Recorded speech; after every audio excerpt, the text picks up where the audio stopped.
It's not just women and children that are repressed in these countries. You would never want the government to find out you're gay. In a society where radical Islam rules, gays are seen to be people with a contagious disease, a very bad disease. هذا فساد كبير. هذا فساد كبير.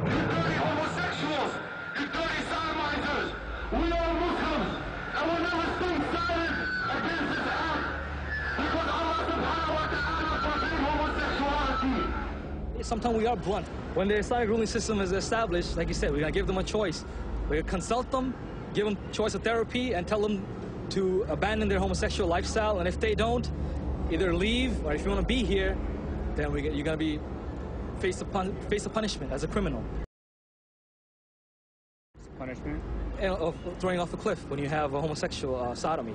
معنى زواج المثلين زواج الذكر مع الذكر والأنثى مع الأنثى، وهذه مصيبة كبرى ومحرمة في الإسلام جملة وتفصيلا، بل يقتل الذي يقوم بزواج المثل، يقتلان، اثنين يقتلون بأسرع وقت، بل يحرقون. من وجدتموه يعمل عمل قوم لوط فاقتلوا الفاعل والمفعول. The faces of Iraq's persecuted gays are too many to show. They've been shot, burned alive. In some cases, their heads were severed. Here, a gay man being beaten to death.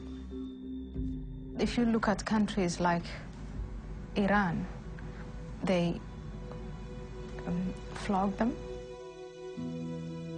and they hang them. And that's only because you're gay.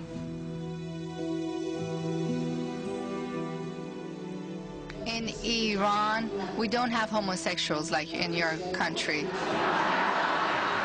We don't have that in our country.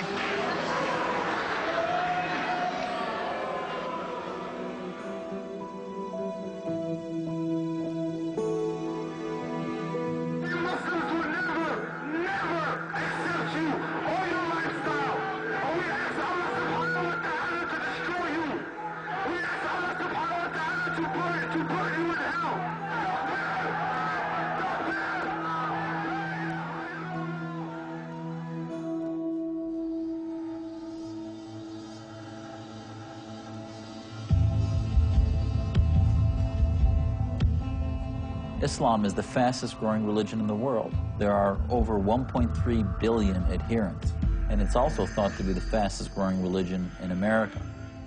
One of the most common questions I get when I speak to audiences around the country is, what % of Muslims in America are radical? And the Pew poll in 2007 actually provided some staggering numbers about that. In a hair-raising number, the Pew Research Center reports on a new poll that as many as 1 in 4 young American Muslims condone suicide bombings against civilians, at least sometimes. Nearly 25% of Muslims, 25 under 30, found suicide bombings to defend their religion as acceptable. So you're talking about just about 200,000 folks who believe in suicide bombing. What do you make of this, Steve? Well, I think the numbers are absolutely frightening. Unfortunately, the mainstreaming, quote, American Muslim leadership has been in denial. What's happening? Where's the disconnect? What's the influence there? The influence is basically political Islam, which is you have sermons that are not being given about the love of God. They're hearing about every plight to blame the West, and in exchange, they have nothing to offer other than hate. As we move further and further away from September 11, 2001, as we remain safe during that period, there are going to be an increasing number of people who either don't see the threat as clearly, or their psychological makeup is going to want them to wish it away. It is definitely here. I don't want to overstate the problem, but there is a danger of understating the problem of homegrown Islamist terrorism. And the fact is, we have now had a series of cases that have thankfully been broken. But yes, 7 people have been arrested in the Miami area. Officials say the plotters were in the early stages of planning an attack on the Sears Tower in Chicago. They hoped for their attacks to be, quote, just as good or greater than 9/11.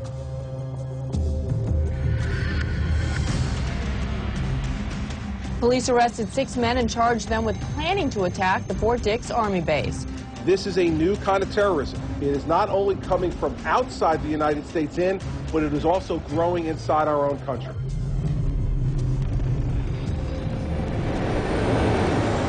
Time magazine says Al-Qaeda was planning a cyanide attack, which could have killed thousands. From what I last heard, the U.S. government has stopped over 31 attacks against the U.S. since 9/11. These homegrown terrorists may prove to be as dangerous as groups like Al-Qaeda, if not more so.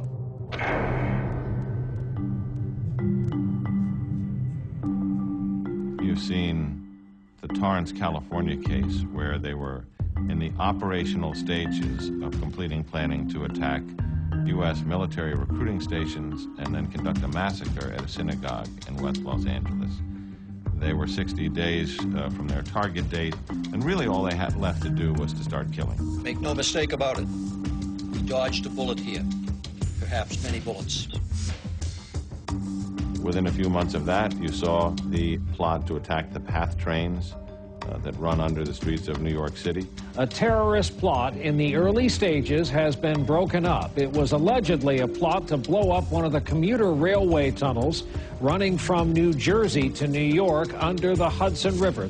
The thinking within that conspiracy that they would actually be able to collapse the tunnels, flood part of lower Manhattan. Within the same time period, of course, you have in Great Britain the 7/7 bombing, the 7/21 bombing, and the British planes plot, which was to blow up a dozen airliners over Atlantic routes with American passengers headed for the United States. The intelligence suggested that this was to be achieved by means of concealed explosive devices smuggled onto the aircraft in hand baggage. This was intended to be mass murder on an unimaginable scale. If all of these attacks were prevented, and you walk away saying that somehow the threat has passed, we're no longer in danger, I'd like to look at the analytical tool you're using. The threat is certainly there.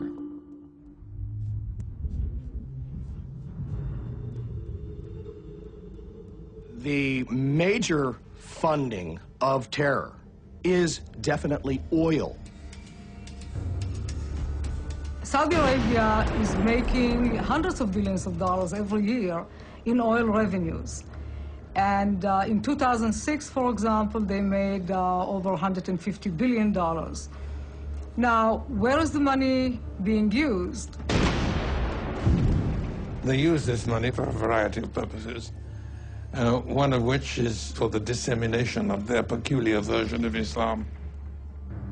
Well, the Saudis probably in the past years have come to spend hundreds of millions of dollars to set up madrasas in Pakistan. It is also used to fund and arm the terrorist movements. It's not a coincidence that 15 of the 19 hijackers were of Saudi origin.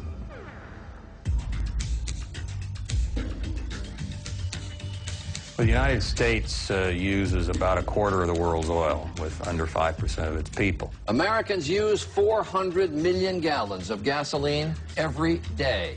Rising prices take a lot of money out of the American pocketbook. So when you and I pull into the gasoline pump, we probably ought to turn the mirror a little bit and look ourselves in the eye for just a second before we get out and get the credit card out to charge.